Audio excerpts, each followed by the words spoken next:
Minutes ago, we received a statement from Virginia Beach Schools. They say they are working diligently to implement their plan for this closure, and they sent an email blast to all families announcing the closure and promising more details to follow.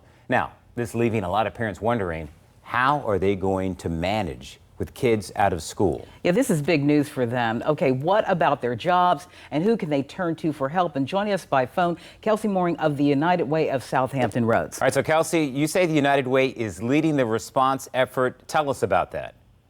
That's right.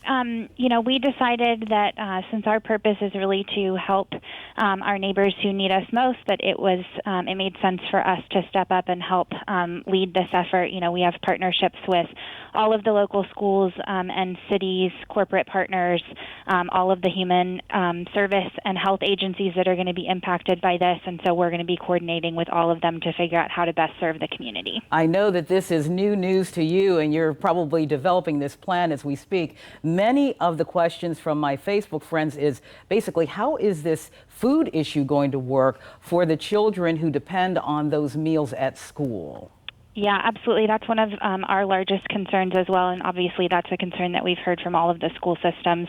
I know that the food bank is working on efforts to help plan around that, and we actually are planning a meeting on Monday with all of our agency partners to talk through what this response is going to look like, who can meet what needs, and how we can all collaborate on our response.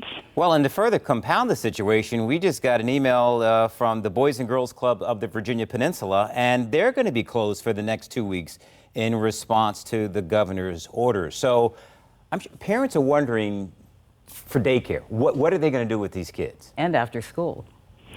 Right, absolutely. That's the biggest concern. And, we're going to have adults who are either, having to decide between leaving their kids at home in order to go to work or missing work, which is going to have some economic impacts on them. And, we're looking particularly at populations who are going to be disproportionately affected. And so those who are already struggling to make ends meet, those who maybe don't have paid leave or benefits, we're really looking at that population in particular and how we can support them. Now, for this work in progress, are you recommending that they visit any particular website to find out where do they go from here? Because I'm sure that that's the next question. Where's the resource? How do I find it? Right. As the governor said, this is a fast-changing situation, and so we're still adapting and planning as we go. We do not have that yet, but we plan to release that on Monday as soon as we've had an opportunity to meet with all of our agency partners, and hopefully we will be able to identify a place where anybody can go who is in need of help, and then we can help coordinate that care with all of our partners. Kelsey, thank you so much for joining us and giving that information. Sorely needed.